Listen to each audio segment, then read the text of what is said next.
Oke, assalamualaikum warahmatullahi wabarakatuh. Selamat berjumpa kembali di channel kami, Bram Terapi Channel. Kali ini, pada pertemuan kali ini akan kita bahas satu jenis ripang atau bumbu dapur, yaitu kencur.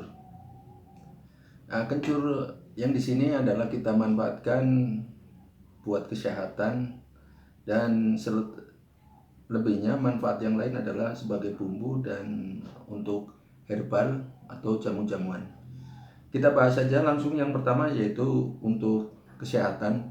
Di antaranya kencur itu mengatasi batuk yang terus-menerus di malam hari atau gatal di daerah tenggorokan.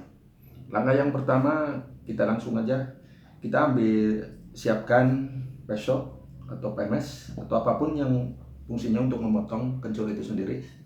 Yang kedua adalah talenan untuk memotong, dan yang keempat adalah gelas, dan kemudian air panas kita siapkan. Oke, langkah yang pertama adalah cara membuat pereda batuk pakai kencur. Satu, kita ambil kencur kira-kira 2 ros. Gimana cara mengukur 2 ros itu? Kita ambil, kita contohkan aja di jari kita, ini 1 ros, kemudian ini 2 ros, kita ukur. Nah, kira-kira demikian. Ini berarti 2 ros jari. Oke, kita langsung aja kita potong kencur itu sendiri. Kemudian para pemirsa, saya udah juga menyiapkan kencur yang sudah diiris. Oke, kita iris saja langsung untuk membuktikan bahwa ini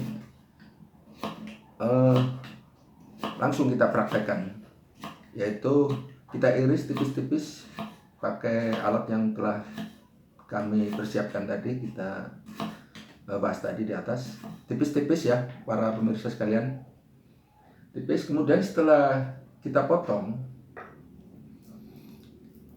kita masukkan ke dalam gelas. Oke, sudah masukkan dalam gelas. Kemudian kita siram dengan air panas, kira-kira 200 mg, kira-kira setengah gelas atau 200 ml, 200 liter ya berarti ya. Oke, pokoknya setengah gelas. Dan setelah dingin, lalu kita manfaatkan untuk jamu atau pereda batuk. Kita langsung minum. Oke, pelan-pelan. Selebihnya nanti kita minum lagi sembari menunggu air itu adem. Dan insya Allah batuk itu 5 menit selangkah kemudian batuk itu akan reda dengan sendirinya. Mari kita buktikan bersama-sama. Oke, para pemirsa sekalian,